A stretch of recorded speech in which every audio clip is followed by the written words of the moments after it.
Verónica Rivera de Vargas era una mujer nacida en Cundinamarca, región central de Colombia, el 16 de julio de 1948. Se sabe poco sobre ella, pero se rumorea que junto a varios de sus hermanos tenía un puesto en San Andresito. A principios de los años 70, Verónica hizo su primera fortuna en medio de la bonanza marimbera, lo que le permitió darse lujos y ser vista con frecuencia en carros costosos, acompañada de guardaespaldas, casi siempre llaneros. Mujer de carácter fuerte y determinado, que supo aprovechar sus oportunidades. Aunque no se conocen muchos detalles sobre su vida, es indudable que ha sido una mujer de gran determinación. Verónica Rivera de Vargas estuvo casada en 2 oportunidades. Su primer esposo fue Julio César Vargas Torres y posteriormente su segundo esposo José Antonio Gutiérrez Vaquero. De dichas relaciones, tuvo 4 hijos.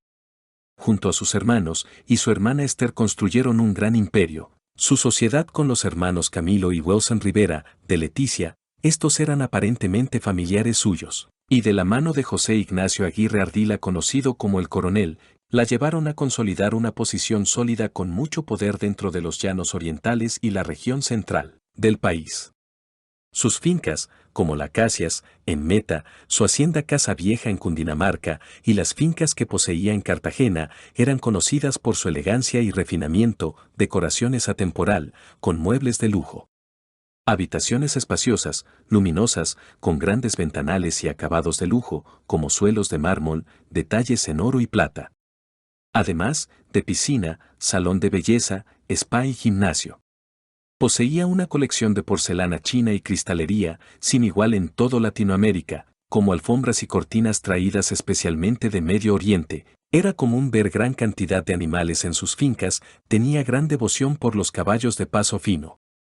Empleaba gran cantidad de personal de las localidades donde solía habitar, como cocineros, mayordomos, jardineros, que se encargaban de mantener las casas en perfectas condiciones. Era querida y respetada con sus empleados, se rumoreaba que era muy generosa con ellos, pero que también exigía mucho de sus trabajadores. Verónica Rivera de Vargas fue una gran benefactora pública.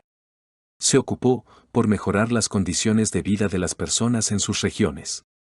Al apoyar la construcción de infraestructuras como ayuntamientos, aeropuertos, carreteras, escuelas y el tendido eléctrico, no solo mejoró la calidad de vida de las personas en su comunidad, sino que también contribuyó al desarrollo económico y social de la región.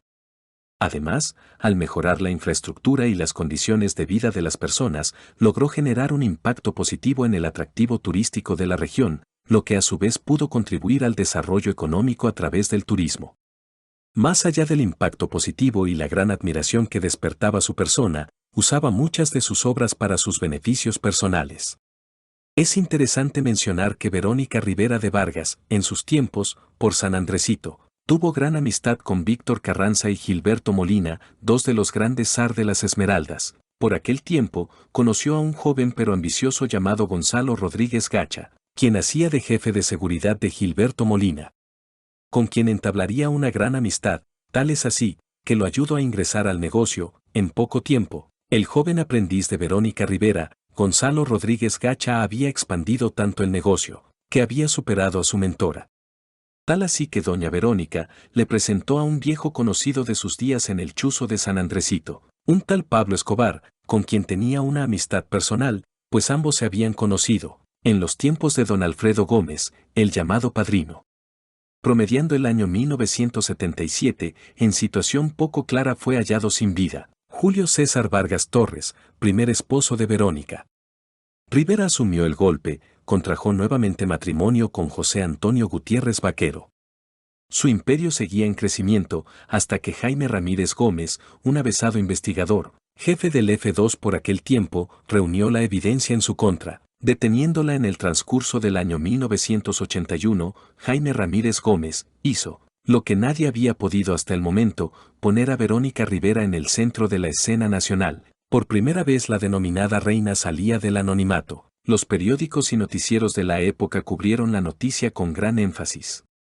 Verónica duraría poco tiempo detenida, gracias a sus influencias, contacto y su gran fortuna recobró rápidamente su libertad. Sus abogados de entonces argumentaron que su madre estaba muy enferma y que Verónica era la única con la capacidad de hacerse cargo de ella. Pero Ramírez había logrado su objetivo: sacarla del anonimato y exponerla públicamente. Fue detenida nuevamente el 11 de febrero de 1983 en su finca Las Cabañas de Acacias, Meta. En su proceso, a pesar que estuvo viciado de grandes irregularidades, con testigos que se desdecían en varias oportunidades, documentos que se esfumaron del Tribunal Superior de Bogotá, hecho por el cual varios empleados de ese organismo fueron removidos de sus cargos. La justicia logró condenarla a 48 meses de prisión efectiva. Cabe destacar que la denominada reina no perdió ni una de sus propiedades, ni su dinero, en dicho proceso. El 15 de mayo de 1986 recuperó su libertad en medio de arroz, flores, con orquestas especialmente contratadas, carros con sirenas, ambiente de fiesta, y un gran número de guardaespaldas, como muestra de poder. Hizo su salida de la cárcel de mujeres del Buen Pastor, de Bogotá, Verónica Rivera de Vargas, la famosa reina o Beatriz Rivera de Gutiérrez, como también se la conocía. Por aquel entonces Verónica quiso restablecer el orden, pero la región centro tenía un nuevo dueño, llamado el Mexicano, quien no estaba dispuesto a compartir nada con su antigua mentora en el negocio.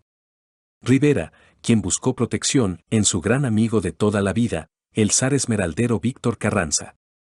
El 1 de julio de 1989, Verónica Rivera fue hallada sin vida en Bogotá, según informaron las autoridades policiales.